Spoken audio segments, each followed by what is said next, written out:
ये वक्त होता है सन 1950 का, जहाँ पर हमें साउथ कोरिया के एक छोटे से गांव को दिखाया जाता है। ये गांव बहुत ही खुशहाल होता है, लेकिन ये वो वक्त है जब नॉर्थ कोरिया और साउथ कोरिया आपस में जंग चल रही है। और तभी प्लेन से इस गांव में बम फेंके जाते हैं। इस गांव में एक परिवार रहता है जिनकी एक छोटी सी 7 साल की बच्ची भी है, जिनका नाम सिम है। इसकी मोम उसे एक जगह ले जाती है और उसे कहती है कि तू यही रहना, जल्दी में वापस आ जाऊंगी।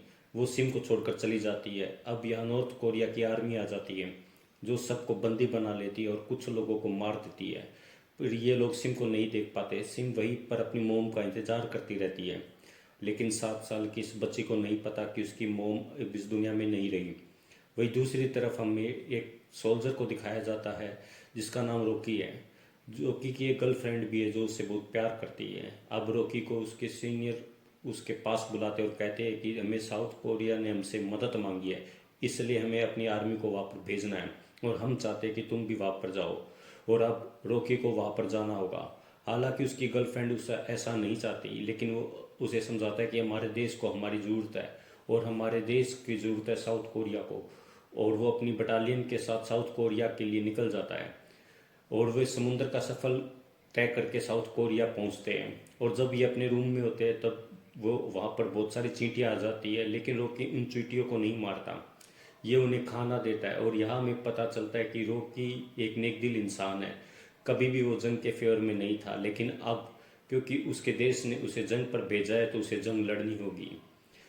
फिर इनका शिप साउथ कोरिया पहुंच जाता है, जहाँ पर उनका स्वागत होता है। साउथ कोरिया में इन्हें बताया जाता है कि नॉर्थ कोरिया ज़बरदस्ती इनके बॉर्डर के अंदर घुसता जा रहा है, वो उनके ऊपर हमला कर रहा है। इसलिए साउथ कोरिया को अपने देश को बचाने के लिए दूसरे देश की आर्मी की हेल्प की ज़रूरत है।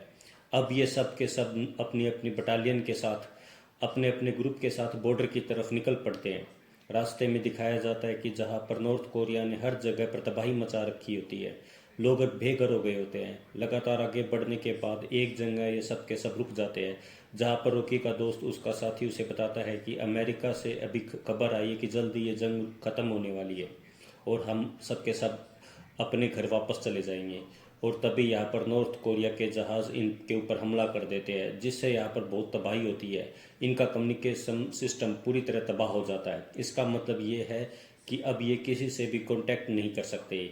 साथ ही बहुत सारे सोल्जर भी यहाँ मारे जाते हैं, पर वो किसी तरह से अपने दो साथियों के साथ किसी तरह से यहाँ से निकल जाते हैं और ये जीप से अपने शहर की तरफ जा रहे होते हैं ताकि अपने सीनियर से कांटेक्ट कर सके। एक बार रास्ते में फिर से नॉर्थ कोरिया के सोल्जर इन पर हमला करते हैं, पर ये कई सोल्जर को मारकर अपना सफ़र पैदल ही आगे तय करते हैं और जंग में लगातार आगे बढ़ रहे होते हैं और ये गांव में पहुंच जाते हैं। ये वही गांव है जिसमें कहानी की शुरुआत में नॉर्थ कोरिया ने हमला किया था और कहानी की शुरुआत में एक लड़की सिम बच्ची वहाँ पर थी। रॉकी समझ जाता है कि उसका परिवार अब इस दुनिया में नहीं रहा। वो अपना हाथ उसकी तरफ बढ़ाता है और सिम उसके गले से लग जाती है। इसके बाद रॉकी उस 7 साल की बच्ची सिम को अपने साथ एक कैंप में ले आता है, जहाँ पर उसका साथी उससे पूछता है कि ये लड़की नॉर्थ कोरिया की है साउथ कोरिया की। रॉकी कहता है कि इस बात से हमें कोई फ़र्क नहीं पड़ना चाहिए, वो सिर्फ एक मासूम बच्ची है। वही हमें रॉकी की कंट्री में दिखाया जाता है, जहाँ पर उसकी गर्लफ्रेंड न्यूज़पेपर पढ़ती है जिसमें ये न्यूज़ होती है कि नॉर्थ कोरिया और साउथ कोरिया की जंग ख़त्म हो चुकी है और जितने भी सोल्जर यहाँ से साउथ कोरिया गए थे वो जल्द से जल्द वापस आ जाएंगे। ये खबर पढ़ने के बाद उसे तसल्ली होती है, लेकिन सच्चाई कुछ और ही होती है। नॉर्थ कोरिया और साउथ कोरिया के ऊपर लगातार हमला कर रहा होता है। वही हमें ये दिखाया जाता है कि पूरी की पूरी बटालियन के साथ बॉर्डर की तरफ जा रहा होता है और चाइनीज सैनिक कुछ इनके ऊपर हमला कर देते हैं, क्योंकि चाइनीज इस जंग में नॉर्थ कोरिया का साथ दे रहे होते हैं। और ब्रोकी देखता है कि यहाँ पर सिम की जान खतरे में है, इसलिए इसने ज़िंदगी में पहली बार किसी को मारने का फैसला करता है और गोली चला करके एक ब्लास्ट करता है इसके, जिसके बाद सबके सब सोल्जर चाइनीज सैनिकों को मार देते हैं। इस मुठभेड़ में रॉकी पूरी तरह से जख्मी हो जाता है, उसे हॉस्पिटल ले जाया जाता है और जब उसे होश आता है तब उसे देखता है कि सिम ने उसका हाथ पकड़ा हुआ है। उसका साथी उसे बताता है कि पूरी रात सिम इसी तरह उसका हाथ पकड़कर पूरी रात बैठी रही, जिससे वो बहुत ज़्यादा इमोशनल हो जाता है। सिम को वो बहुत ज़्यादा प्यार करता है। साउथ कोरिया के सीनियर ऑफिसर रॉकी को अपने पास बुलाते हैं और उसे कहते कि तुमने हमारे देश की बहुत रक्षा की, अब तुम हमारे देश की बच्चियों का भी ध्यान रख रहे हो, लेकिन हम तुम्हारे ऊपर ये बोझ नहीं डालना चाहते, इसलिए तुम इस बच्ची को हमारे हवाले कर सकते हो। रॉकी कहता है कि नहीं, मैं इस बच्ची का ध्यान रखना चाहता हूँ। साथ रॉकी को ये भी बताया जाता है कि उसे और उसके साथियों को 6 दिनों के बाद बहादुरी का मेडल दिया जाएगा, लेकिन उस दिन तुम उस बच्ची को अपने साथ मत लेकर आना। रॉकी इस बात के लिए राजी हो जाता है। अब वो दिन आ जाता है जब इन सबको बहादुरी का मेडल दिया जाना है, और जब सबको बहादुरी का मेडल दिया जा रहा होता है तो सिम भी वहाँ जाती है। हालांकि रॉकी उसे अपने दोस्त के पास छोड़ कर आया जाता है, पर ये वो रॉकी की गाड़ी में छुप कर यहाँ आ गई होती है। अब वो रॉकी के पास आ जाती है, और जब साउथ कोरिया के सीनियर ऑफिसर ये देखते कि बच्ची रॉकी से कितना प्यार करती है, तो ये सब ये तय करते हैं कि जब उसका कोई गार्डियन नहीं मिल जाता, वो रॉकी के पास वो बच्ची रह सकती है। अब जैसे जैसे दिन बीतते हैं, सिम और रॉकी एक दूसरे के करीब आ जाते हैं। सिम रॉकी को अपना पिता मानती है, साथ ही रॉकी के साथ जितने भी सोल्जर होते हैं उन सब सिम से बहुत प्यार करते हैं। जंग के इस माहौल में सिम की वजह से इन सबको खुशियों का एहसास होता है। लेकिन एक दिन रॉकी का साथी बताता है कि पास ही के गांव के कुछ लोग ये क्लेम कर रहे हैं कि सिम उनकी रिलेटिव है, वो सिम को लेने के यहाँ पर आने वाले हैं। रॉकी कहता है कि ये तुम बात किसी को भी मत बताना, सबसे पहले खुद मैं इन्वेस्टिगेट करना चाहूँगा। और वो उस जगह जाता है जहाँ पर सिम के रिलेटिव है, लेकिन ये दुश्मन की चाल होती है, इसलिए रॉकी को वहाँ पर पकड़ लिया जाता है। लेकिन जब ये बात रॉकी के साथी अली को पता चल जाती है, तो अपने साथी सोल्जर के साथ रॉकी को बचाने के लिए उस जगह पहुंच जाता है और किसी तरह रॉकी को बचा के वहाँ से ले आते हैं। पर अगले दिन अली की ड्यूटी करते हुए लोग गोली लगने से मृत्यु हो जाती है, क्योंकि दुश्मनों ने उस पर हमला किया था। उसकी मौत से रॉकी पूरी तरह टूट जाता है, क्योंकि बचपन से ये दोनों साथ ही पले बढ़े थे, एक साथ इन्होंने पढ़ाई की थी। पर अब उसने अपने साथी अली को खो दिया है। उसकी मौत से वो बहुत ज़्यादा दुखी हो जाता है। धीरे धीरे वक्त बीतता है और आज इन सबको साउथ कोरिया में पूरा 1 साल हो चुका है। 1 साल के बाद अब जंग पूरी तरह से ख़त्म हो चुकी है, इसलिए सबको घर भेजा जा रहा है। पर रॉकी तय करता है कि वो यही रहेगा, क्योंकि अगर वो अपने वापस चला गया तो उसे यहाँ सिम को छोड़ना होगा, पर वो ऐसा नहीं चाहता। रॉकी के सभी साथी यहाँ से चले जाते हैं, लेकिन सिम के लिए यहाँ पर रुक जाता है। रॉकी के वापस ना आने से उसके माता पिता और साथ ही उसकी गर्लफ्रेंड बहुत ज़्यादा दुखी हो जाती है, लेकिन रॉकी अपने फ़र्ज को नहीं छोड़ना चाहता। यहाँ पर टर्की की एक नई टीम आती है। उसके बाद रॉकी अपने सीनियर से कहते हैं कि मैं सिम को अपने साथ टर्की ले जाना चाहता हूँ, लेकिन उसके सीनियर्स कहते हैं कि तुम्हें आर्मी के रूल्स को मानना होगा, जब तक तुम आर्मी में हो तुम ऐसा नहीं कर सकते। कुछ दिनों बाद यहाँ एनजीओ वाले आते हैं जो सिम को अपने पास रखना चाहते हैं, उसे पढ़ाना चाहते हैं। रॉकी कहता है कि मुझे इसके लिए कुछ वक्त चाहिए, मैं उसे समझाऊंगा, मैं खुद उसे वहाँ छोड़ने आऊँगा। वो कुछ दिनों बाद उसे सिम को वहाँ एनजीओ में छोड़ने जाता है। पर अब और वो उसे कहता है कि तुम्हें पढ़ने के लिए अब तुम्हें यहाँ रुकना होगा। पर जब वो यहाँ सिम को छोड़कर वापस जाने जा रहा होता है, तो सिम उसे भागते हुए उसके गले लग जाती है, क्योंकि सिम उसे अपना पिता मानती है, वो उसके बिना नहीं रह सकती। साथ ही रॉकी भी उसे बहुत प्यार करता है। वो सिम से कहता है कि मैं वादा करता हूँ कि मैं तुम्हें अपने साथ ले जाऊँगा। और वो उसे एक एनजीओ से वापस ले आता है और वो एक बहुत बड़ा बॉक्स बनाता है और तय करता है कि उसके अंदर छुपा के सिम को अपने देश वापस ले जाएगा। पर वो अपना बैग लेकर जब सिम के पास जाता है, तो शिप में उसके बैग की चेकिंग होती है जिसके अंदर सिम होती है।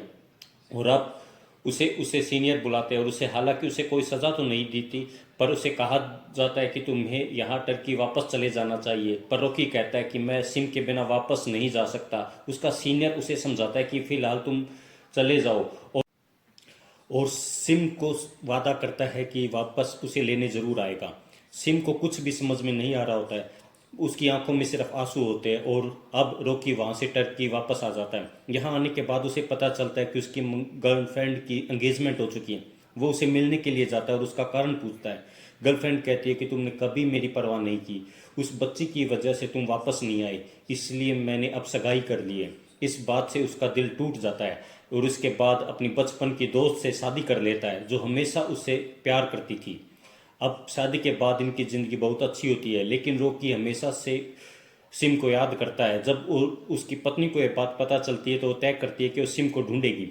और एक दिन ये कोरियन एम्बेसी तक पहुंच जाते हैं और इन्हें बताया जाता है कि सिम नाम की कोई इस तरह की से ढूंढना नामुमकिन है, क्योंकि अब तक उसका नाम भी बदल दिया होगा। ये सुनकर रॉकी पूरी तरह से हताश हो जाता है, लेकिन उसकी पत्नी कहती कि हम सिम को ज़रूर ढूंढेंगे। और देखते ही देखते 47 साल बीत जाते हैं। 47 साल बाद भी इन्हें सिम नहीं मिलती। और एक दिन जब ये अपने घर के अंदर होते हैं तो भूकंप आता है, और भूकंप की वजह से सब के सब लोग बाहर आ जाता है। लेकिन रॉकी एक बार फिर से घर के अंदर जाता है और सिम से जुड़ी हुई उसके पास जितनी भी यादें थी, जितनी भी निशानी थी, वो उन्हें लेकर के वापस बाहर आ जाता है। जिससे हमें पता चलता है कि 47 साल बीत जाने के बाद भी रॉकी सिम को आज तक नहीं भूला। और अब साल आता है 2009 का, जहां पर हमें फीफा वर्ल्ड कप दिखाया जाता है, जब मैच साउथ कोरिया और जापान के बीच होता है। रॉकी इस मैच को देख रहा होता है, लेकिन उसका मैच में इंटरेस्ट नहीं होता, बल्कि वो उस मैच में कहीं ना कहीं सिम को खोज रहा होता है। और ये सिर्फ पागलपन है। कोई भी किसी इंसान को इतने सालों बाद पहचान नहीं सकता। लेकिन फिर भी रॉकी की पत्नी को एक राइटर का कॉल आ जाता है कि पत्नी को एक राइटर का कॉल आता है, जो उसे कहती है कि रॉकी की ज़िंदगी में जो भी साउथ कोरिया में घटा था, मैं उसके ऊपर एक कहानी लिखना चाहती हूँ, मैं उस पर एक फिल्म बनाना चाहती हूँ। रॉकी उससे मिलने जाता है और उसे अपनी पूरी कहानी बताता है। और अब वो राइटर के साथ किसी भी कीमत पर सिम को ढूंढना चाहती है। इसके बाद वो उसे ढूंढना शुरू कर देती है और किसी भी तरह वह सिम के उन दोस्तों के साथ पास पहुंच जाती है जो उनके साथ पढ़ा करते थे, लेकिन सिम उसे नहीं मिलती। लेकिन एक दिन राइटर को कॉल आता है और उसे बताया जाता है कि एक लेडी आई ऑफिस में जो अपने आप को सिम बताती है। जब राइटर उसके पास जाती है और उसे वो फोटो दिखाती है जो रॉकी ने उसे दी थी, तो उन फोटो को देख करके उस लेडी की आंखों में आंसू आ जाते हैं। दरअसल वो भी आज तक अपने पिता को नहीं भूली थी। इसके बाद रॉकी को बुलाया जाता है और साल होता है सन 2010 का। और आज 60 सालों बाद एक बार फिर से रॉकी साउथ कोरिया आया है। वो इस जगह को देखकर पूरी तरह से हैरान हो जाता है कि साउथ कोरिया पूरी तरह से बदल चुका है। वो अपनी पत्नी के साथ एक पार्क में बैठा होता है और तभी सामने से एक लेडी आती है। रॉकी उसे देखते ही पहचान लेता है। वो भी अपने पिता रॉकी को पहचान लेती है और ये एक दोनों दूसरे के गले लगकर बहुत रोते हैं। हालांकि 60 साल बीत चुके हैं, लेकिन इन 60 सालों में कभी एक दूसरे को नहीं भूले। 60 साल पहले रॉकी ने जो सिम से जो वादा किया था कि वो उसे लेने ज़रूर आएगा, आज उसने अपना वादा पूरा कर दिया है। और इसके बाद हमें रियल फुटेज दिखाई जाती है जो रॉकी और सिम की होती है, कि किस तरह से कई सालों के बाद एक दूसरे से मिले थे। और जब ये एक दूसरे से मिले थे, जो आसपास के जो लोग थे उनकी आंखों में भी आंसू थे। और इसी के साथ ये सच्ची कहानी यहीं पर ख़त्म हो जाती है।